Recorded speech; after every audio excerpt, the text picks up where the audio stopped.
Hi everyone, how's it going? Today I want to talk to you all about tech resumes. And we'll use my resume that I submitted for my current role at Microsoft.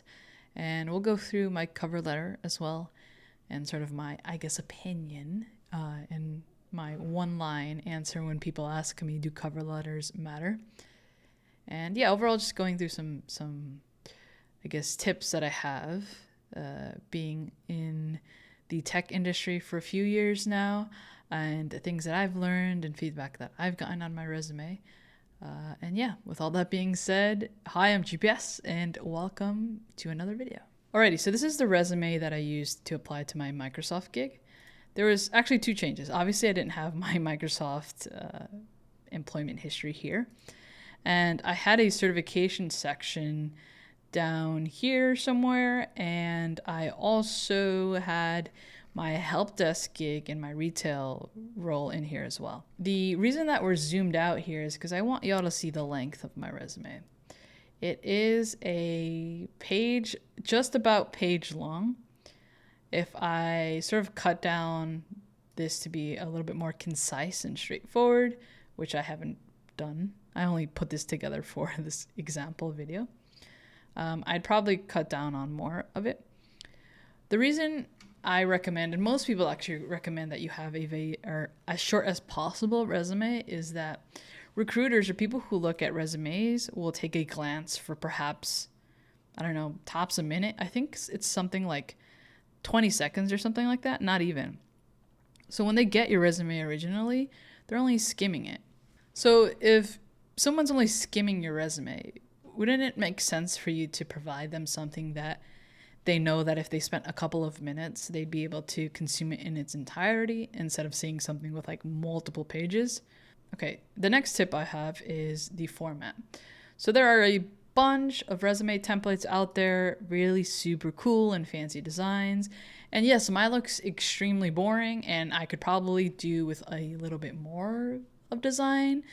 But I'm a very, I wouldn't say plain person, but I don't know. I'm not very big into like design aspects. It's just not my thing, right? But with resumes, this sort of works in my favor because a lot of, again, recruiters, HR use sort of these softwares, these programs that will scan resumes and automate that process for them.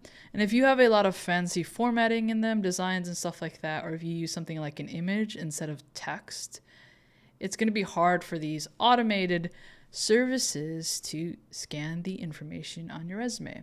If you can use a plain like Word doc, a template or something like that, I would recommend that. You don't have to go as boring and as plain as mine is, but keep that in mind. There's software out there that's scanning it, and you want to make it as easy as possible for that. For my third tip is to include links. Now, we'll zoom in for this one, but like you can see on the top here, I've got my name as large as I could possibly make it because I want to stick out. Contact information right away. This is obviously not my phone number, not my email. I don't want to get doxxed. And then I have two links, which in my opinion are the most relevant links to me. One is an about page on my website and my blog that has a video about me, and then a URL where they can find more information. Currently, this is my Microsoft Developer Advocate page, which has more information about me. And chances are, if they land on this page, they might click on Linux, and they'll see I have a bunch of Linux blogs and tutorials and things like that, right? So that's the reason why I have that in here. Next, I have my YouTube channel, which if they click on, they're going to see a bunch of videos relevant to the role that I'm most likely applying to. And in the case of my Microsoft Cloud Advocate role, it was a bunch of Azure videos, so it was very, very relevant. So really take advantage of that first section to sort of call out anything that you think they can visit and learn more about you. And remember that this is a PDF that you're usually giving to people, so they can just click on links. So keep that in mind. Okay, the next tip I have here is to be very, very precise on the sort of bullet points. Well, I could say bullet points, but the 1 and 2 sentences that you use for describing the role that you're in. So for example, in my cloud engineering gig, I said created applications with .NET and serverless tech that saved the company money and colleagues' time. Honestly, if I were to redo this, I'd be a little bit more specific. I would probably say something like create applications with .NET and serverless tech that saved the company 20 hours of manual labor per week with a 30-cent month solution, something like that. And use, specific statistics that you have, because that's going to be very, very useful. People are going to be able to say like, wow, this is the outcome of the sort of bullet point or sort of responsibility that you had in this role, right? And, keep it as specific. And if you have any projects or like any like one-liners on the outcomes of projects that you've made, put them in there too. You don't have to have an entire essay on each role, just like the most important things. The thing about being in tech is that when you're in a role, you're usually doing so many different things, and I'm very aware of that. But you don't have to put it all. Again, keep it tailored, keep it specific, and keep it simple. Love that. Okay. All right. So the next big question I get is cover letters. Do they matter? Should I do them for every single role? I personally have provided a cover letter for every single role that I've applied to, but that's just because I feel like I have the opportunity to provide one and not provide one. And even though not every single cover letter out there is read, there's a slim chance that it might be read, and I want my absolute best opportunity and chance at landing an interview. So that's sort of my thought process there. More people tend to tell you, like, if it's a role that you really, really want and really, really care for, then yes, provide a cover letter, which I think is great advice. We'll use the cover letter that I submitted for my current role because it was a role that I was very passionate about and still am very passionate about and really, really wanted. My name is Gwen, and I'm currently a training architect at A Cloud Guru, Azure MVP, and YouTuber focused on making cloud learning more accessible and less daunting for everyone. I'm gonna actually zoom in on this one. But obviously this is addressed to the hiring manager, and my name and contact information is up top here.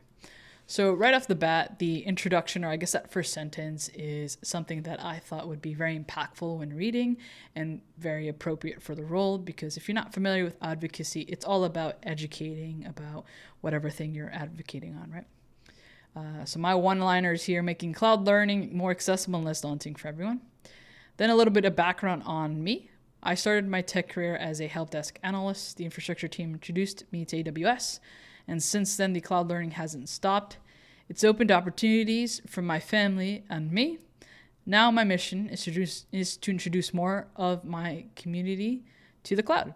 So that's sort of giving an overall, sweet one sentence on my experience getting into tech and sort of my mission. Then I address the current role. Once I saw the Cloud Advocate role open, I immediately applied. It's been a dream role of mine for a while now.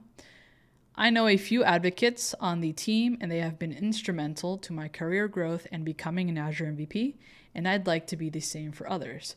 So I'm acknowledging that I'm extremely interested in the role because I said I applied immediately, and telling the hiring manager why it's important to me and how it's been a dream role of mine for a while, the impact that the already existing team has had on me, and why I'd like this role.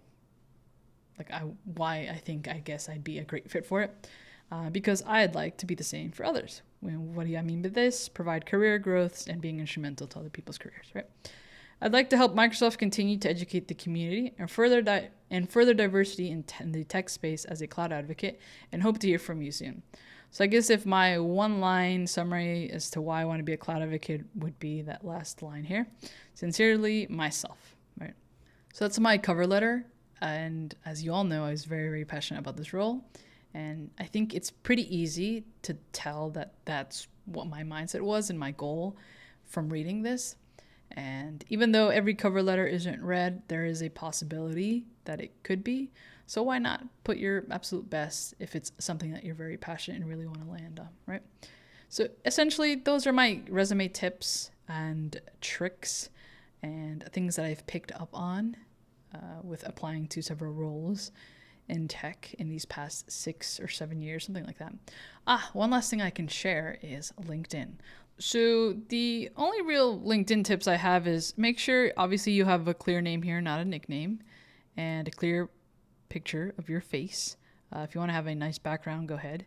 And then your headline here, make it as clear, straightforward, and specific as you can, because these are the 3 things that will appear when people search for you. So if I were to search, Gwyneth Pena, you see I get my name, and then I click on this, and you see this is what I get. And it says Cloud Advocate at Microsoft YouTuber at here. Then I would click into my profile, of course, and then I have the opportunity to view more things about myself. Second tip, make sure you have some highlighted content on your featured section. In my case, I have learned a cloud.guide, the fundamentals of cloud computing 6 months. I have 2 YouTube videos that I believe people can learn a lot about me if they click on. Then you got your activity, your about section, your experience, and all those things are pretty basic. The more complete your profile is, for example, I see this here, which university or school did you attend? Members who include a section receive up to 2.2 times as many profile views. So the more complete your profile is, the more views, and the better the algorithm plays to your favor. So try to complete as much as you can. But LinkedIn, I don't have school experience, so you need to leave me alone. But yeah, just a few LinkedIn tips there. That is it for this video. If you would like to see more interviewing, resume, cover letter related things in tech, just let me know in the comments and I'll make videos on them. I've learned a thing or two with my 6 to 7 years in this space and with applying to many jobs and getting rejected to many jobs. You learn a thing or two when you go through rejections and interviews and stuff like that. So let me know. I hope you're having as good of a 2022 as you possibly can be having. And I will see you in the next video.